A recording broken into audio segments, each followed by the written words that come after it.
Bienvenidos a todos a mi canal Prometheus 2879, el canal que reúne del otro lado de la pantalla a los amantes de los libros, la literatura y el conocimiento en general.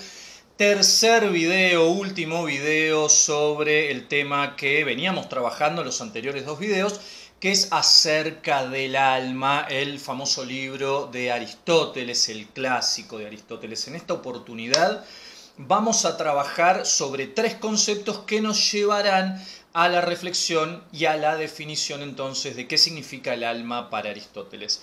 Los tres conceptos que vamos a trabajar en este video son los siguientes: el concepto de sustancia, el concepto de seres vivos y el concepto de vida.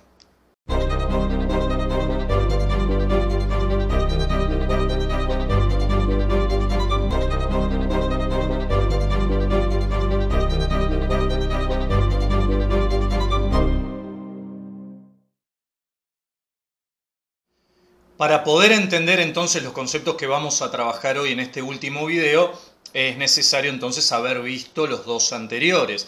En el caso de que no los hayas visto, te dejo en la descripción de este video el enlace a los otros dos. Bien, una de las particularidades, o digamos, una de las reflexiones que hemos llegado, o que ha llegado Aristóteles, es que el alma, en definitiva, le pertenecerá a los seres vivos. Ahora él se pregunta, bueno, ya sabíamos que los seres vivos estaban divididos en dos categorías, que eran los seres vivos racionales y los seres vivos irracionales. Seres humanos por un lado y animales por otros.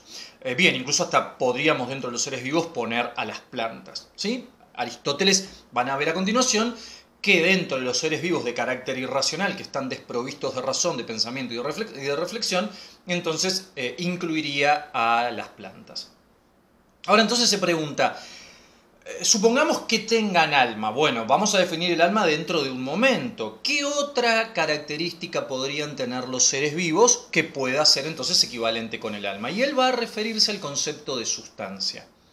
Entiende entonces que el concepto de sustancia es uno de los conceptos o de las características principales que van a dar noción, que van a dar consistencia y particularidad a los seres vivos. Es decir, le van a dar concretud. La materia le va a dar concretud. Esto es lo que hablamos nosotros cuando enseñamos gramática, los famosos sustantivos, ¿no? Observen cómo todo tiene una relación directa con el mundo griego, o en este caso con las nociones de Aristóteles. Cuando nosotros damos gramática y hablamos de sustantivos concretos y de sustantivos abstractos, en definitiva lo que estamos diciendo es que hay objetos, cosas o seres que tienen una sustancia y hay otros que no, que carecen de ella. Y tener sustancia entonces, tanto como dice la gramática o como dice Aristóteles, tener sustancia significa entonces que nosotros vamos a estar determinados por una materia. Podría ser agua, podría ser carne, podrían ser células, podría ser madera, podría ser arcilla. Estamos dotados de una materia. Esa materia, de igual manera, nos daría una forma, una organización de distribución de esa materia. Y en relación a eso estaríamos formando entonces una especie, ¿no? Hay muebles que son de madera, hay muebles que son de tal cosa, hay seres vivos que tienen tal materia, hay seres vivos que tienen tal otra materia, ¿sí? Entonces la sustancia es lo que materializaría a esos seres vivos racionales e irracionales, dándoles una forma y categorizándolos en especies. Ese es el primer concepto entonces que conocemos como sustancia. El segundo concepto está estrechamente relacionado con el concepto de sustancia. ¿Por qué? Porque sustancia en este sentido tendrían todos aquellos seres vivos, racionales e irracionales, como dije anteriormente. Entonces Aristóteles también vuelve a preguntarse, bueno, pero ¿y entonces qué son los seres vivos? ¿Qué es lo que diferencia de las cosas? ¿O qué diferencia a los seres vivos de las cosas? Bueno, particularmente dice Aristóteles, y acá aparece un concepto de biología que muchos también lo hemos estudiado en la escuela primaria de la vieja guardia, ¿no? Allá por la década de los 80, o que, digamos, también se ha seguido estudiando en la escuela secundaria, cuando hablamos de los procesos o los ciclos de la vida. Para Aristóteles entonces, los seres vivos son todos aquellos organismos que tienen las siguientes particularidades. En primer lugar, la particularidad de nacer. Y observen acá, yo sé que el mundo ha cambiado, yo sé que vivimos en una progresía mundial, está todo perfecto, pero digamos, dudar de la palabra de los grandes filósofos antiguos, para poder dudar de ellos y hacer una crítica hay que estar muy preparado. Es decir, Aristóteles ya establece que el concepto de vida o de ser vivo se da entonces en el nacimiento. Lo interesante sería ver si Aristóteles y otros eruditos de esa época comprenden el concepto de ser vivo, digamos, en lo que es la concepción y el desarrollo en el vientre de la madre o en el vientre de la hembra. Sería interesante ver qué opinan los filósofos o qué opinaban los filósofos al respecto, ¿sí? Es decir, desde el momento en que nace, dice Aristóteles, es un ser vivo. Ahora, ¿es un ser vivo durante todo el proceso de gestación y en el momento de la concepción? Bueno, desconozco, no he leído otras tesis al respecto u otros libros que hayan afirmado esto, ¿no? Desconozco, pero es lo que me puse a pensar, ¿no? Bueno, para Aristóteles entonces la particularidad primera es que para ser vivo tenés que nacer. Para ser un ser vivo tenés que nacer. Para poder seguir manteniendo esa condición, esa característica de ser vivo, tenés que comer o nutrirte. Una vez que comés y que te nutrís, es obligatorio el movimiento, el desenvolvimiento, ¿para qué? Para, obviamente, buscar la comida, pero por sobre todas las cosas para buscar la media naranja, la conexión, que me permita entonces como ser vivo reproducirme y mantener la especie. O sea que estamos hablando tanto en los seres racionales que pueden pensarlo como en los seres irracionales, hay un momento en que aflora este instinto de supervivencia.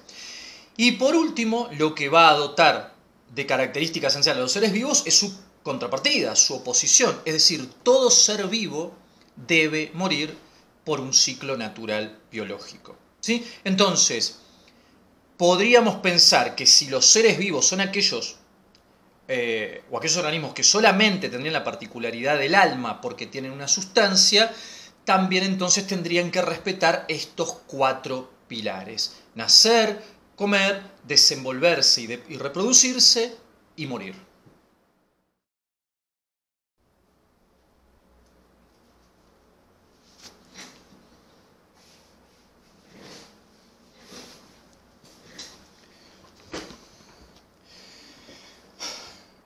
El tercer concepto que nos permitirá entonces llegar a la definición final sobre el alma, según Aristóteles, es el concepto de vida.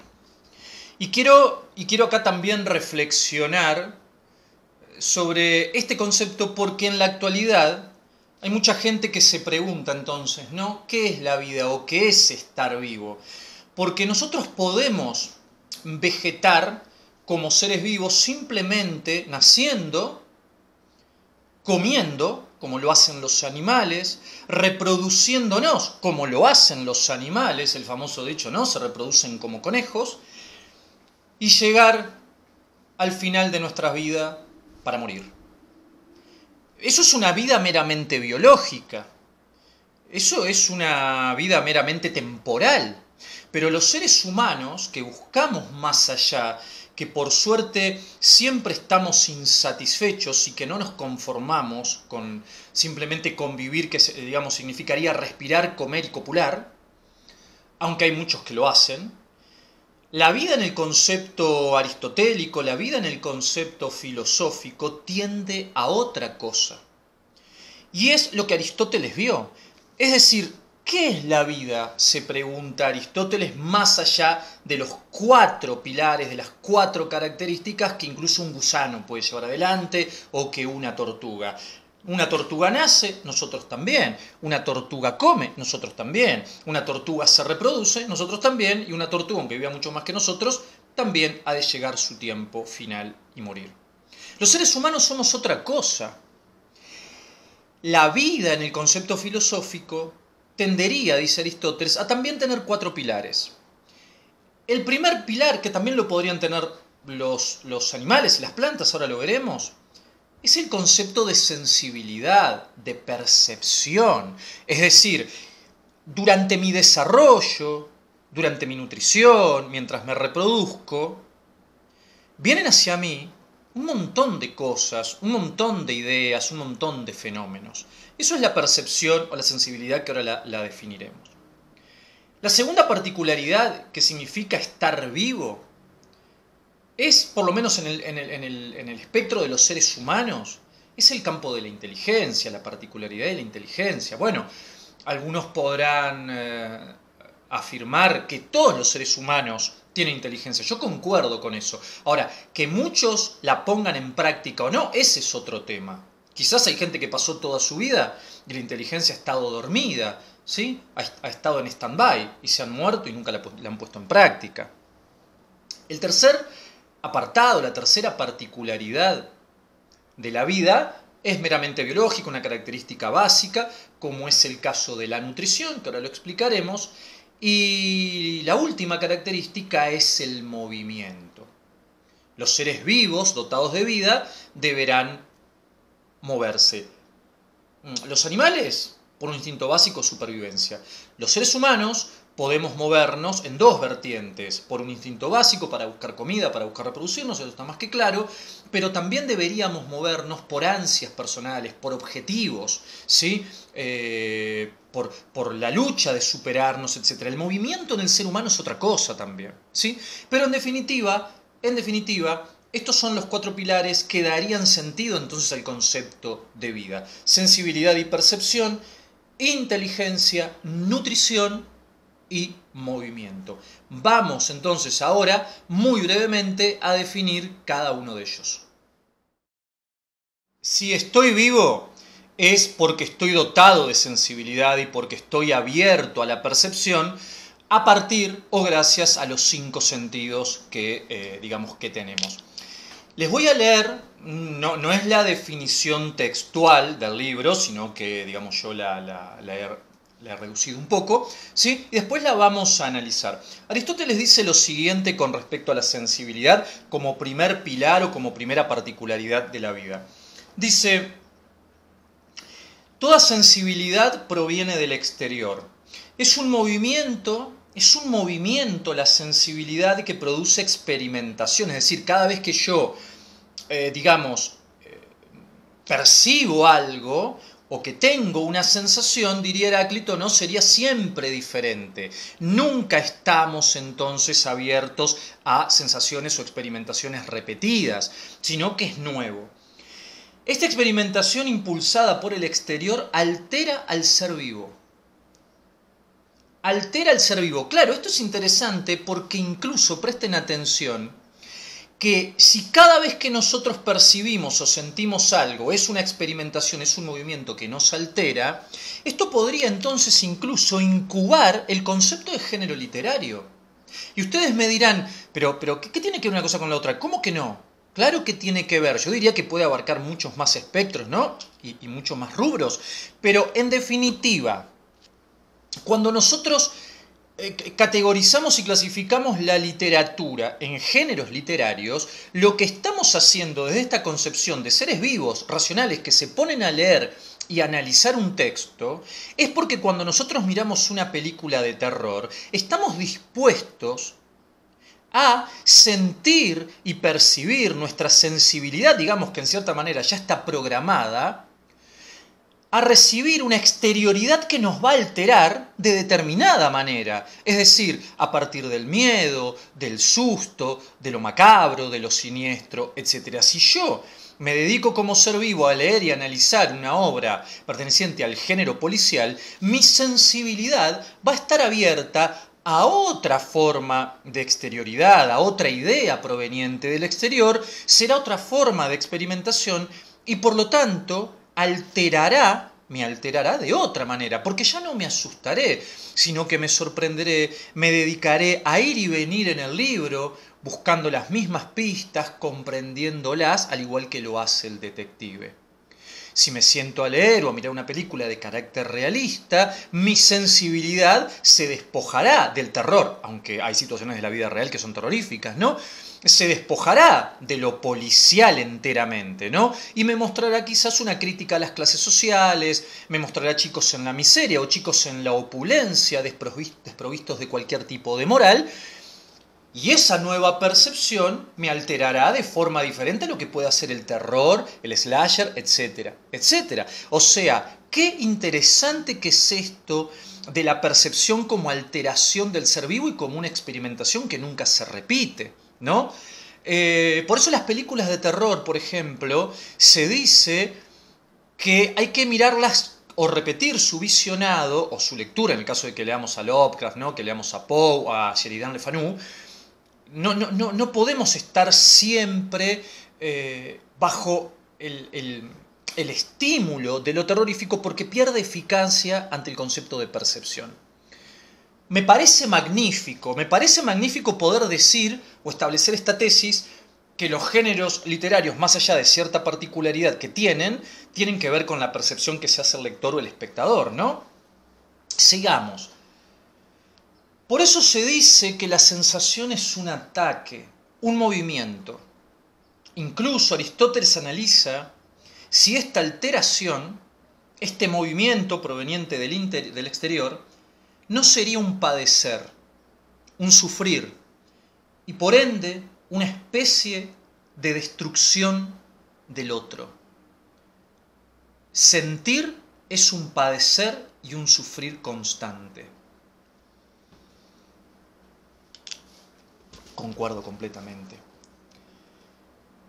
Si nosotros entendemos que la vida es un espectro que abarca mucho más que la sensibilidad de carácter hasta primitivo, que nosotros no vamos por la vida solo percibiendo y sintiendo, que no vamos por la vida siempre con nuestras emociones a flor de piel. Ser humano significa también que podamos mediatizar estas percepciones y estas emociones a partir de la inteligencia que lo voy a analizar dentro de un rato. Pero acá aparece un tema que es crucial en el mundo que nosotros vivimos. Y fíjense lo que dice Aristóteles. La percepción, la constante sensibilidad es, en definitiva, pequeños momentos o pequeños grados de destrucción del ser humano. Porque no podemos estar sometidos a los placeres o a los vicios de la sensibilidad, porque nos transformaríamos en animales. Y esto es lo que se critica, y yo lo he criticado siempre, aunque estoy en ese ámbito, cuando la docencia se ha vuelto cómplice de centrar su atención en el aspecto meramente sensitivo de la sensibilidad y de la percepción, es decir, las emociones y los sentimientos. Y se ha dejado de lado la cuestión disciplinar, la cuestión racional, la cuestión de la inteligencia, del pensar, del reflexionar. Es decir, la búsqueda del conocimiento, la búsqueda de la verdad y la búsqueda de la comprensión intertextual de todos los conceptos y de todos los objetos que nos rodean. No, los docentes nos hemos vuelto cómplices de circunscribir la vida del alumno o del adolescente meramente en su sensibilidad y en su percepción. Y dentro de esa sensibilidad nos hemos circunscripto a su vez a la parte sexual o, como le dicen ahora, de género. Entonces uno entra a las escuelas y lo único que se le enseña a los chicos, o la mayor parte, nada tiene que ver esto con el cuidado del cuerpo, ni que se enseñe que hay que tener cuidado sobre los abusos. Eso no se está poniendo en tela de juicio acá. Pero no puede ser posible que las escuelas, que siempre, creo yo, deberían y deberán ser centros de la inteligencia y de la racionalidad, y obviamente que si un chico tiene problemas, debemos atender a su parte emocional, pero no puede ser que los chicos van a la escuela solamente a recibir estímulos de carácter sensitivo, perceptivo en cuanto a lo sexual. Aristóteles nos está diciendo que la vida es otra cosa y que lo que nos va a hacer humanos, con un alma mucho más enriquecida, es la inteligencia. Claro, uno podría no creer esto, pero observen la calle, observen el mundo, observen la cantidad, los miles y millones de personas que han sido engañados y engañadas con el tema de la búsqueda absoluta a lo Dorian Gray, que era un gran ejemplo Dorian Gray, y terminan destruidos, porque la búsqueda excesiva al 100% de placeres sensuales, sea la comida, sea el sexo, sea el morbo, sea lo que ustedes quieran, no lleva al hombre a nada bueno, porque terminamos convirtiéndonos en bestias. Y observen otra cosa interesante, que me he puesto a razonar y a pensar hablando de inteligencia. ¿Por qué creen ustedes el tema de los 7 pecados capitales en el marco de la religión judeocristiana? Están oponiéndose entonces al concepto de Aristóteles. La religión entonces de este marco cree que esta alma sensitiva, que esta particularidad de la vida tendiente a la percepción, sí puede ocupar un lugar, puede ocupar y debe ocupar una parte, pero no en exceso, no debe tapar otras cuestiones. Entonces tenemos el tema de la gula, ¿no es cierto?, de la lujuria, etcétera, etcétera, porque no dejan de ser más que percepciones, sensibilidades llevadas al extremo y que nos convierten en animales. Bien, muy interesante el concepto este de que la vida, si no la logramos controlar, nos puede estimular constantemente y destruir, porque claro, pasada la percepción, pasada la sensibilidad de esa idea del objeto o de la cosa o del ser que deseo, pasada la percepción queda un vacío, no hay nada más. Bueno, este es el primer concepto entonces que definimos, la sensibilidad como primera particularidad de los seres vivos. Segunda particularidad entonces de los seres vivos en cuanto a vida es el concepto de la inteligencia. En este caso, la inteligencia es una característica enteramente que nos pertenece a nosotros, a los seres humanos, dotados de razón, de pensamiento y de reflexión. No hay que explicar demasiado que los animales carecen de este tipo de característica. Quizás en los tiempos actuales, con las nuevas nociones científicas, podríamos pensar que los animales en todo caso operarían sobre otro tipo de racionalidad, muy diferente a la del ser humano. Pero, ciñéndonos entonces a Aristóteles, la inteligencia es una característica, una cualidad única, como lo es el alma también, como lo he explicado, que no la tiene nadie más, salvo los seres humanos, y en este caso la inteligencia funcionaría como un ente mediador. Un ente mediador entre ¿qué? Muy bien, entre el mundo externo y lo sensible, lo sensitivo y la sensibilidad. Los animales no pueden, no tienen este ente mediador. Entonces afirma Aristóteles que este ente mediador, esta cualidad mediadora que es la inteligencia, podría graduar la intensidad de lo que percibimos, asimilar esas percepciones, transformarlas en ideas o en conceptos, y de esta manera podemos nosotros entonces dominar el mundo de las cosas, dominar el mundo de los seres, es decir, dominar el mundo que nos rodea, nuestra trascendentalidad. Claro, habría que preguntarse, entonces volvemos a preguntarnos si esto es así. Claro, ¿para qué vamos a la escuela? ¿Para qué somos observadores? ¿Para qué los científicos utilizan el método científico, valga la redundancia? Bien, para observar. Primero observan, hay fenómenos, ¿sí? El ser humano percibe.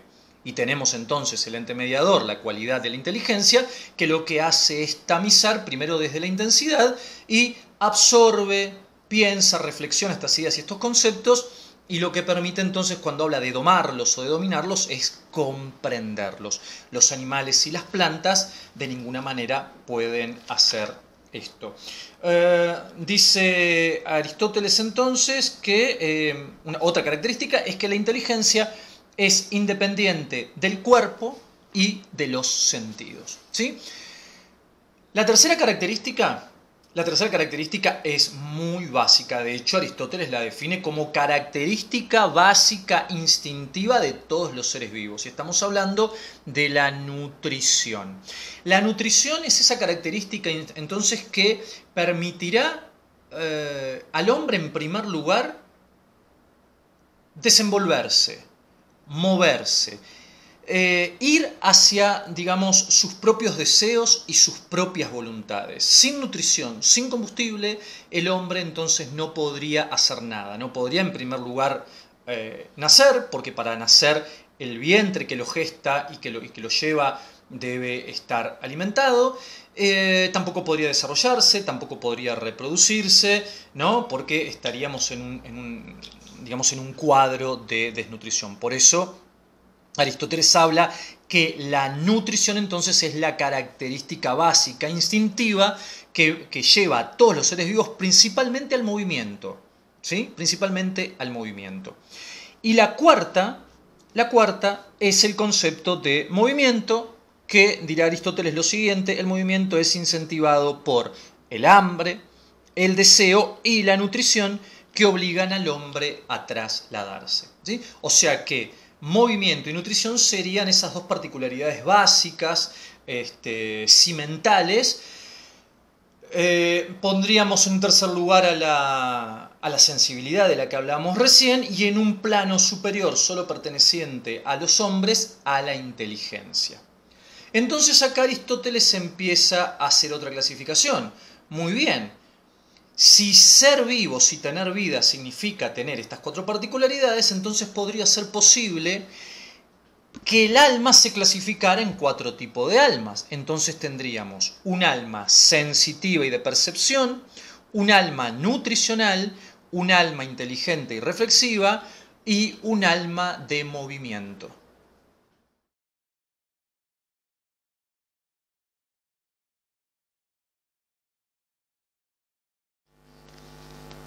Tramo final del video, de la trilogía de videos y por sobre todas las cosas del libro acerca del alma de Aristóteles. Vamos entonces a definir, o vamos a leer y a explicar la definición que hace Aristóteles con respecto al alma. Para poder acercarnos a esta definición, debemos entonces repasar muy rápidamente los conceptos que venimos trabajando. El alma solo podrá gestarse, el alma solo podrá encontrarse en seres vivos de carácter racional e irracional, determinados por una sustancia, ¿sí? Que estos seres vivos puedan nacer, comer, reproducirse, desenvolverse y morir, y que dentro de este círculo, de este proceso biológico, puedan a su vez estar dotados de sensibilidad, inteligencia, nutrición y movimiento. Bajo estas características, bajo estos parámetros, es entonces donde Aristóteles definirá el concepto de alma desde su propia perspectiva. Vamos a leer y a analizar entonces la definición correspondiente. Primero la voy a leer y después la voy a analizar paso a paso. Dice Aristóteles: el alma es una realidad primera, perfecta, anterior a un cuerpo orgánico. Es una entelequia con sus propios principios. Repito, el alma es una realidad primera, perfecta, inamovible, anterior a un cuerpo orgánico, una entelequia con sus propios principios. Bien, vamos entonces muy rápidamente a analizar esta excelente definición. No digo que sea ni completa ni que sea la única, es la definición que da Aristóteles dentro de un marco filosófico. El alma es una realidad primera. Es una realidad. Entendemos el concepto de realidad como una contextualización con sus propias leyes. Una realidad es eso. Si yo tuviese que definir el concepto de realidad, es un contexto de situación determinado por sus propias leyes. Bien, en este caso, esta realidad primera, en un determinado contexto, tiene sus propias leyes. Y una de sus particularidades es que el alma como realidad primera es una entelequia. ¿Qué quiere decir? Que es algo perfecto, acabado y completo. Es lo que es inamovible. Es decir, el alma como realidad primera no puede mutar ni por contexto, ni por ideologías, ni por sentimiento, ni por emociones. El alma es lo que es y está ahí con sus propios principios. Entenderíamos entonces que los principios fundamentales del alma, a grandes rasgos, es la sensibilidad, la inteligencia, la nutrición y el movimiento dentro de un continente, dentro de un envase proclive a la vida de carácter racional e irracional. Esos serían los principios del alma. Por lo tanto, el alma es una realidad primera, perfecta, inamovible, una entelequia. Esta entelequia, esta realidad, este contexto situacional con sus propias reglas, es anterior, dice Aristóteles, a cualquier organismo o a cualquier cuerpo orgánico. Podríamos asemejarlo al lenguaje, por ejemplo. Alma y lenguaje están, metafóricamente, flotando, ya están establecidos. Cuando nuestros organismos, cuando nuestro cuerpo orgánico se materializa al nacer, inmediatamente entonces el alma y el lenguaje se pliegan a nosotros, se adentran a nosotros, dando las características o dándonos las características que tanto nos hacen resaltar, por ejemplo, sobre los animales y las plantas. Y entonces es interesante ver acá otra cosa, que el alma no es el cuerpo en sí mismo, sino que el alma es una parte del cuerpo. Y entonces es interesante acá poder comprender el concepto de dualidad, ¿no? Cuerpo-alma, que nace en la filosofía aristotélica, en la filosofía griega, pero que también será tomada entonces por las concepciones judeocristianas, donde también el alma al morir se desprende de nuestro cuerpo, ¿no? Y supuestamente irá a algún lugar. Para otras religiones el alma queda flotando, ¿no es cierto? No importa si queda flotando o a dónde vaya, pero digo, sí es interesante ver cómo las concepciones religiosas toman este maniqueísmo de Aristóteles en que el alma es una parte del cuerpo y al no existir cuerpo no tiene noción de ser, entonces se desprende. Ahora, ya sabemos esta definición del alma de Aristóteles y sabemos que hay 4 almas o 4 tipos de almas posibles: el alma sensitiva, el alma inteligente o racional, el alma nutricional y el alma de movimiento. Bien, sabemos que